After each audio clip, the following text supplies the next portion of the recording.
سوشل میډیا باندې راووتله نو بس دا لعنتي ده. په دې د الله رب العزت د طرف لعنت ورېږي. دا د الله رب العزت په قهر او په غضب کې ده. او په کم کور کې چې داسې ښځه ده، داسې جنۍ ده چې هغې ټیک ټاک کوي، په هغې کور باندې لعنت راورېږي. او داسې هلک په کم کور کې دی چې هغه په ټیک ټاکو باندې ګډاګانې کوي، او هغه چې کوم دی په سوشل میډیا باندې دغه رنګه ګانې بجانې او سندرې او دغه رنګه فحش ویډیوګانې څوک کوي یا څوک پردی شیر کوي، نو دې په دغه سړی هم لعنتي دی.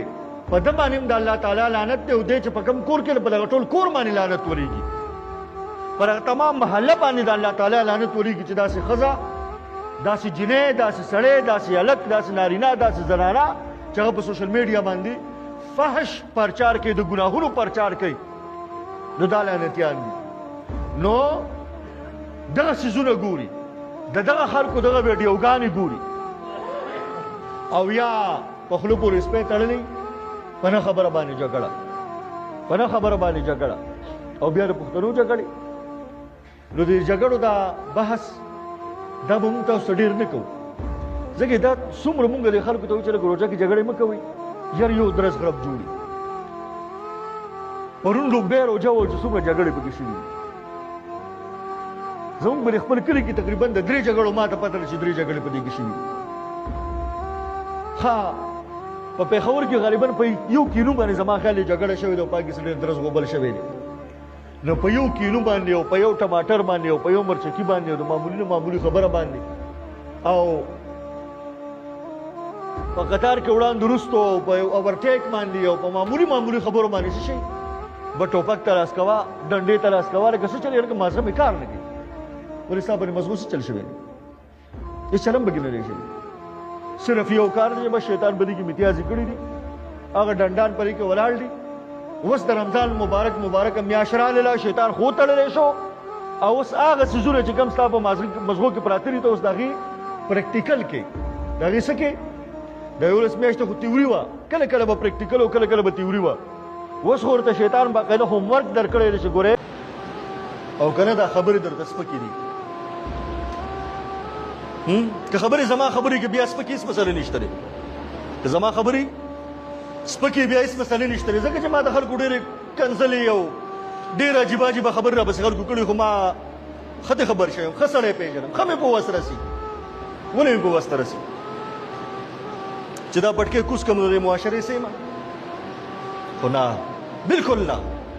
ولې زما د ذات سره دا خبرو تعلق دی، زما د ذات سره. او ما څه ویلي دي؟ ما ته چې دا پټکې را بسرانو په دې را سره دا واده کړی چې ګورئ خبردار د ذات سره د چا سره وننښلې، چېرته په د خېټې په ډکولو باندې چېرته چا سره وننښلې، ستا ګورئ کار دا نه دی. ته که نښلې نو د الله رب العزت د قرآن دپاره به نښلې، ته که نښلې ته به د اسلام دپاره نښلې، ته که نښلې ته به د رسول الله علیه السلام د امت دپاره نښلې، دې نه ما سوا به ته نه نښلې چا سره. ښه دې خبر شوې. ګیله خلک کوي که نه؟ ګیله خو هر سړی کولی شي، ګیله خو ښځه هم کولی شي چې لاړ شي بس چې وروره څه بد مې در سره کړي دي، کنځل مې ته کړي دي، سپور استغې مې درته ویلي دي، ملا سته غوا مې له چېرته پاسولې ده، یاره چېرته خدمت دې راباندې راغلی، خدمت مې نه دی کړی، اخر څه چل دی؟ داسې ګیله خو کولی شي سړی که نه؟ الله ګواه دی او تاسو ګواهان یو چې چا راپسې خبرې کړي دي هغه ټول ګواهان دي چې چاته ما ګیله شپېلې کې به مې هم چاته نه اړولي. خبره باندې پوه شوې؟